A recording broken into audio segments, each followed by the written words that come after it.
নমস্কার, নিউজ 18 বাংলা আপনাদের সকলকে স্বাগত। চোখ রাখছে বিস্তারিত খবরে। শপিং মলে সন্তানকে স্তন্যপান করাতে গিয়ে চরম অপমান। শৌচালয়ে মহিলাকে স্তন্যপান করানোর পরামর্শ নিরাপত্তা রক্ষীর। কাঠগড়াতে সাউথ সিটি মল।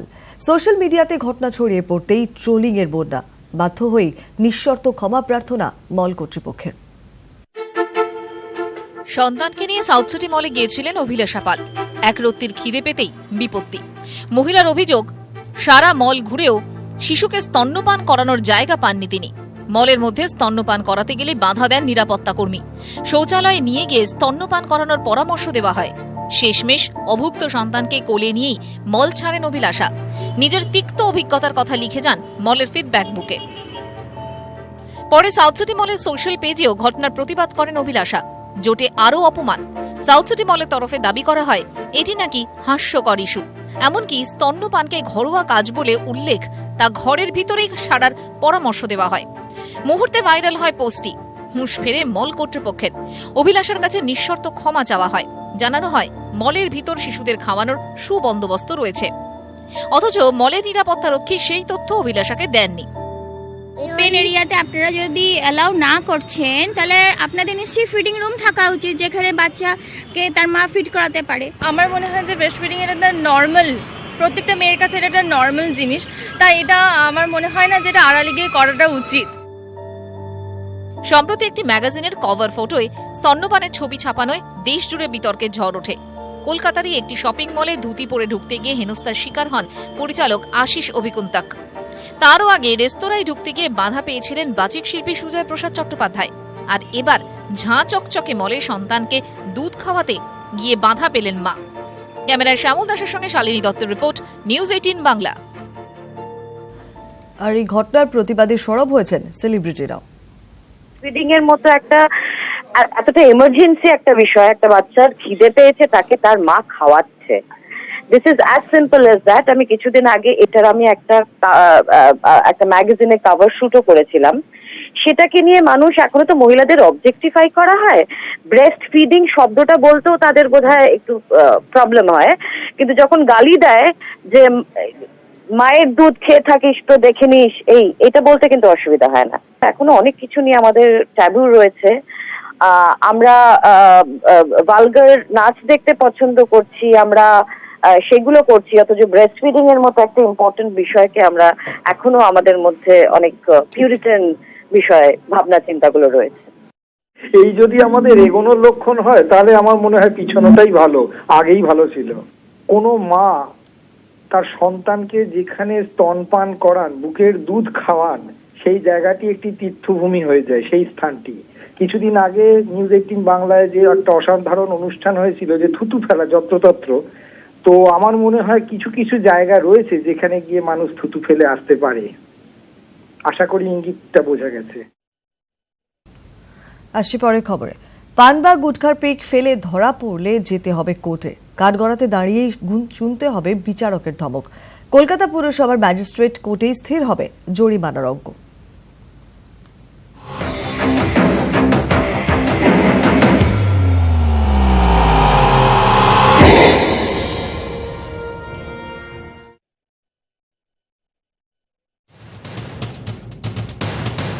যত্রতত্র থুতু, পান, গুটকার পিক ফেলা নিষেধ। ধরা পড়লে গুনতে হবে মোটা টাকার জরিমানা। আগে যে জরিমানা ছিল নামমাত্র, সংশোধনী পাশের পর এখন তা আকাশ ছোঁয়া। আবর্জনা ফেললে বা বর্জ্য ছুঁড়ে ফেললে 500 টাকা থেকে 50,000 টাকা জরিমানা দিতে হবে। 1980 সালের পুরো আইনের 338 ধারাতেই জরিমানার উল্লেখ আছে।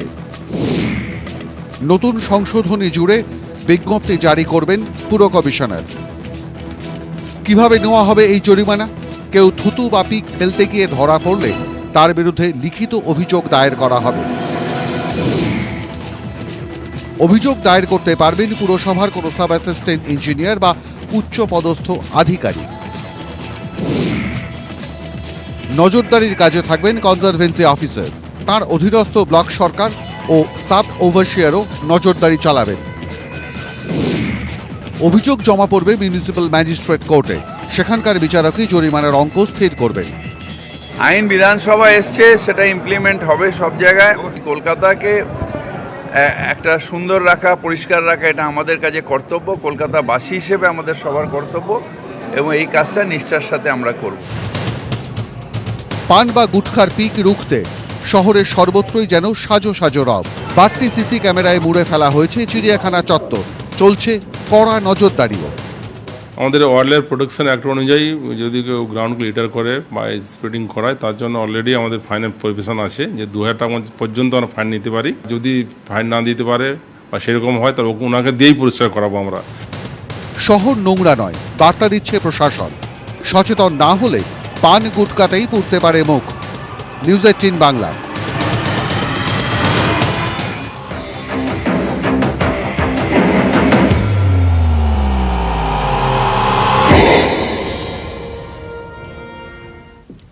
ট্রাফিক আইন অমান্য করলেই ফাইন, কিন্তু ফাইন দিচ্ছেন কজন?